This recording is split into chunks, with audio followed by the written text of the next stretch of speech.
সুবিধা হয় যখন তাকে না স্বাধীনতা দেওয়া হয়, ওখানে না মানে ক্রিয়েটিভিটিটা কোথাও যেন হারিয়ে যায়। তুমি কবে আসলে বিয়ের পিড়িতে বসছো? এরকম প্রচুর প্রশ্ন আসছে আজকাল তোমার কাছে, আমি দেখতে পাচ্ছি। আমি দেখিনি সত্যি না, আপনাদের নিউজ দেওয়ার জন্য আমি বিয়ে করতে পারি।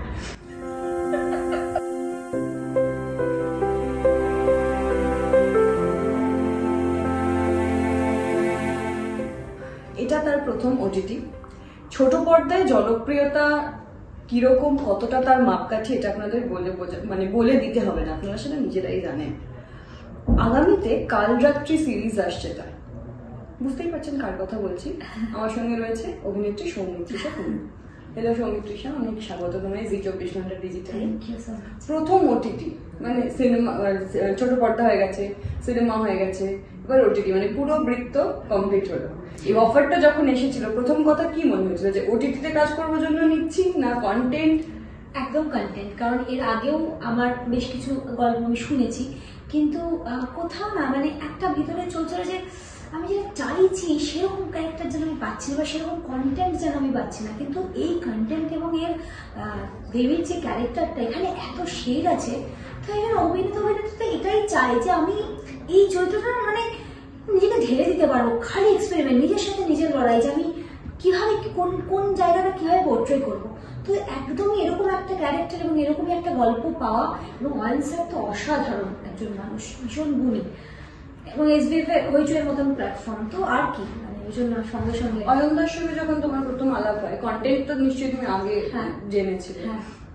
অয়ন স্যারের সাথে মানে আমাকে রিডিং করিয়েছে। হ্যাঁ, আমি অয়ন স্যারের সাথে আলাপে আমার প্রথম ওইভাবেই যে আমাকে গল্পটা শোনায়, আমি বলি অসাধারণ গল্প। প্রথম দেখা এবং সেটে যখন অ্যাজ এ পরিচালক তোমাকে ডিরেক্ট করছে, কতটা বদলে গেছে? গম্ভীর মনে হয়েছে? না, আর আমার সাথে কি করে তোমরাও কি আমার সাথে গম্ভীর থাকতে দেখবে? আমি এতই হাসাই এবং মানে সবাই মানে গম্ভীর থাকতে চাইলেও পারে না। তো সেটা মানে প্রধানের সঙ্গে অতনু স্যার বা অভিজিৎ দা, সে তখন ওরকম, আর দেবদাও তো খুবই মজার মানুষ, তো ওখানেও খুব ভালো জেলিং হয়েছিল। এবার এখানেও তাই অয়ন স্যার মানে কি বলতো বন্ধুর মতন, মানে অভিভাবক plus director plus writer plus বন্ধুর মতন গাইড করতে পারে। এবং একজন অভিনেতার জন্য তখন খুব সুবিধা হয় যখন তাকে না স্বাধীনতা দেওয়া হয়, যে তুমি করো, তোমাকে আমি বুঝিয়ে দিলাম ক্যারেক্টারটা এরকম, এবার তুমি করো, তোমার ভুল হলে আমি দেখাবো। তো তখন না বেঁধে না দিলে সেই অভিনেতা যারা স্পন্টানিয়াস অভিনয় করে তাদের খুব সুবিধা হয়, যেটা আমার খুব সুবিধা হয়েছিল। তো অয়ন স্যার ভীষণ সাহায্য করেছে, বন্ধুর মতন হয়। খুব অল্প দিনের মধ্যেই জড়তাটাও কাটিয়ে উঠেছি, এবং যে কোনো কিছুতে ছুটে গেছি যে স্যার এটা বলো, স্যার ওটা বলো, আর ভীষণ কোঅপারেটিভ একজন। অয়ন স্যার এটা হয়? অয়ন স্যার কিন্তু তুমি বলি কো অ্যাক্টর, মানে এতজন কো অ্যাক্টর তোমার সঙ্গে কাজ করছে, এত এনসেম্বল কাস্ট, এত কম দিনে শুটিং।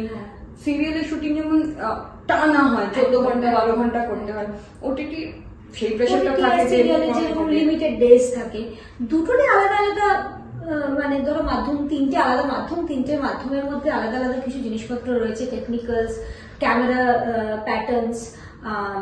তার সাথে সিরিয়ালে যেরকম রোজ অনুশীলন করতে পারি, আমরা একটা স্ক্রিপ্ট পাচ্ছি, 5 মিনিটের মধ্যে আমাকে নামিয়ে দিতে হবে 3 পাতা, কিন্তু তার সাথে আরেকটা জিনিস হচ্ছে ওখানে না মানে ক্রিয়েটিভিটিটা কোথাও যেন হারিয়ে যায়, কারণ আমাদের চাপে থাকি, তো যেন আমরা নানা রকম ভাবে এটা এরকম ভাবে বলবো, এই জায়গাটা এরকম করবো, বা ডিরেক্টর যখন ভাবেন যে এটা এরকম করবো, কিন্তু সময় অভাবে হয়ে ওঠে না। কিন্তু ওয়েব বা সিনেমা যখন, সেটা কিন্তু আগে থেকে স্ক্রিপ্ট পাওয়া, সেটা নিয়ে নানা রকম ভাবে মানুষ ভাবতে পারে, 1 মাস আগে কি 15 দিন আগে সময় পায় অনেকটা।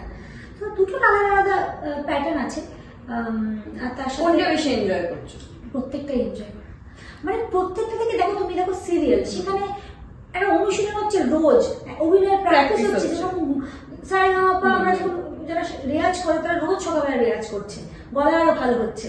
আর তার সাথে হচ্ছে যে এইটা যেরকম ওয়েব বা সিনেমায়, সেখানে আমি স্ক্রিপ্ট আগে পাচ্ছি, আমি অনেকটা ভাবার সময় পাচ্ছি, তখন মানে ক্রিয়েটিভিটিটা ওপেন হয়ে যায়, যে ব্রেনের ওই জায়গাটা, যে আমি এটা এরকম করবো, এই জায়গাটা এরকম করবো, আমি ডিরেক্টরকে আবার জিজ্ঞেসও করবো। তো প্রত্যেকটা মাধ্যমেরই মানে প্লাস পয়েন্ট মাইনাস পয়েন্ট সবকিছুই আছে। বিয়ে বিভ্রাট, এই কাল রাত্রিটাও তো একটা পুরো বিয়ে বিভ্রাটের মধ্যে আছে, মানে এটা তো মনে হচ্ছে তোমার পেছন থেকে যাচ্ছে, মানে সমালোচনা আর ছাড়ছে না। প্রথমে সমালোচনায় গেল, সেখান থেকে ঘুরে এসে যেটা ওয়েব সিরিজ ছিল সেটাও সেই বিয়ে সংক্রান্ত। তুমি কবে আসলে বিয়ের পিড়িতে বসছো, এরকম প্রচুর প্রশ্ন আসছে আজকাল তোমার কাছে, আমি দেখতে পাচ্ছি আমি এই বয়সে কি করে বিয়ে করে, আচ্ছা কেউ এই বয়সে বিয়ে করে তুমি বলো? তো সেটা উত্তর দিচ্ছ না কেন? এতবার এতজন সবার আগে তো প্রশ্ন ওটাই আসে, কমেন্টে দেখতে পাই। তুমি আমি তো দেখিনি সত্যি। হ্যাঁ আমি দেখো তোমার বিভিন্ন বিভিন্ন পোর্টালের যে ইয়ে দেখতে পাই, ভিডিও দেখতে পাই, তাহলে তোমার তারপরে নতুন কোনো পোর্টাল যদি বলো, তারা নতুন কোনো নিউজ পাচ্ছে না আমার, তাই জন্য একটা নতুন নিউজের জন্য তার কিন্তু আপনাদের নিউজ দেওয়ার জন্য আমি বিয়ে করতে পারি। আমি ইন্দ্রাশিসের সঙ্গে তোমার এটা প্রথম কাজ? হ্যাঁ প্রথম কাজ। কি ভালো অভিনেতা, অসম্ভব ভালো অভিনেতা, মানে এত ভালো, মানে আমি সবারই খুব নোটিস করতে থাকি কে কিরকম ভাবে। এটা তো আমার খুব নোটিস করার হ্যাবিট আছে। তুমি কিরকম কথা বলছো আমি কিন্তু পরে বলে দেবো যে ও চোখটাকে একটু এরকম করে কথা বলার সময়, হাতটা একটু এরকম রাখে, ওর একটা গজদাগ আছে। তো আমার খুব অভ্যাস এগুলো দেখার, অফ স্ক্রিন বা অন স্ক্রিন। তো আমি ইন্দ্রাশিসদার অভিনয়টাও দেখলাম, খুব সাবলীল আর ভীষণ ভালো অভিনয় করে। আর বন্ডিংও খুব ভালো, আমরা একসাথে শট দিয়েছি, গাড়িতে সামনে রাজদীপদা বসে আছি, পিছনে আমি আর ইন্দ্রাশিসদা বসে আছি, খাওয়া ফাওয়া নিয়ে কথা হচ্ছে, এখানে একটা মিষ্টির দোকান হলে ভালো হতো, মিষ্টি খেলে ভালো হতো, সারাক্ষণ খাওয়া টাওয়া নিয়ে গল্প।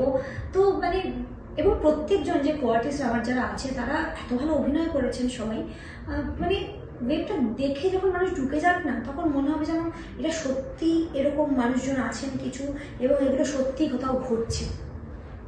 এই সিরিজটা তোমায় কতটা ভাবিয়েছে? মানে অয়নদার সঙ্গে কথা হচ্ছিল, অয়নদা তখন বলছিল যে তুমি নিজে বিভিন্ন সিনে নিজের ইম্প্রোভাইজেশন দেওয়ার চেষ্টা করেছো, এটা কতটা ভাবিয়েছে তোমার এই চরিত্রটা? আমার সব চরিত্রে খুব ভাবা, এবং আমি না খুব চেষ্টা করি নিজের মতন নিজে কিছু ইম্প্রোভাইজ করা। মিঠাইতেও তুমি যদি দেখো কোমরে হাত দেওয়া, বা মিঠি যে ক্যারেক্টারটা এলো মিঠাইতে সেটা চুলে হাত দেওয়া, এবং নানান ধরনের, মানে সেগুলো যখন রাখি ম্যামের পছন্দ হতো তখন রাখি ম্যাম দেখতাম সেগুলোকে অ্যাড করে দিয়েছে। বা কোনো ডায়লগ হয়তো আমি 60 পিরিচ বলে দিয়েছি একদিন, তো দেখলাম পরের দিন 60 পিরিচ এসেছে মিঠাইতে, তো আমি বুঝলাম রাখি ম্যামের পছন্দ হয়েছে। এবং প্রধানত তাই অজিতদাও খুব মানে খুব গাইড করেছে যে তুমি তোমার মতন করো, আমি দেখিয়ে দেবো ভুল হলে। এবং এখানেও অ্যান্সারকে আমি ওইভাবেই পেয়েছি।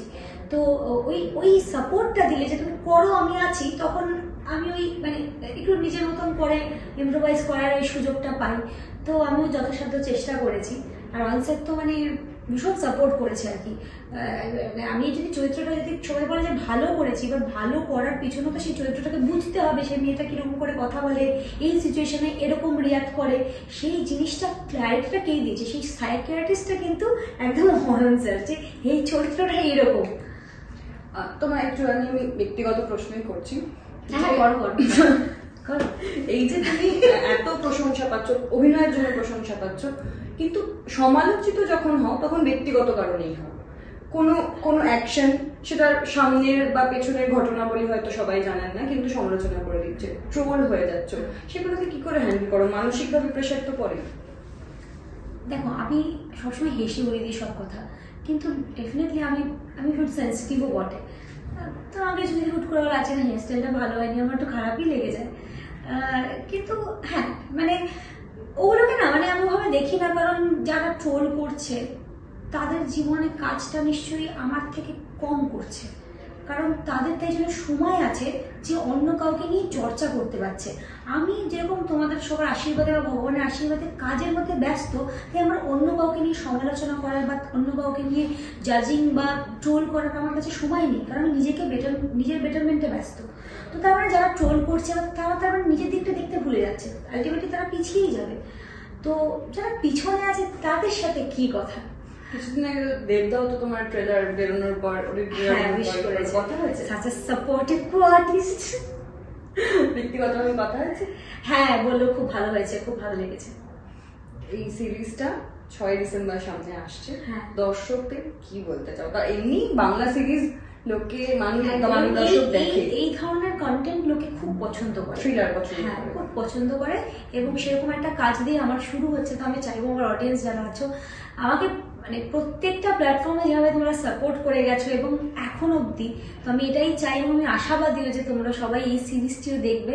এবং সবাই খুব চাইতো যে আমি ডিফারেন্ট শেডের অভিনয় করি, সেটা আমি কাজ বাছার ক্ষেত্রেও দেখবে তুমি পরপর যখন ক্যারেক্টার্সগুলো দেখবে যে আমি কিন্তু ওয়েট করেছি যে আমি দেখি আরেকটু দেখি আমার ঠিক। তো আমি চাই যে অডিয়েন্স পছন্দ করে বা অডিয়েন্সের আশা রাখতে পারছি এরকম চরিত্র আমি বাঁচবো।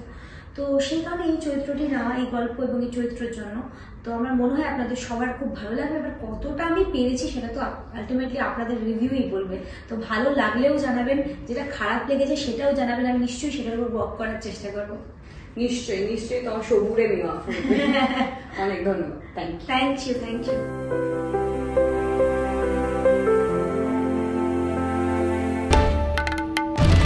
বাংলার আওয়াজ, বাঙালির আবেগ, জি 24 ঘন্টা।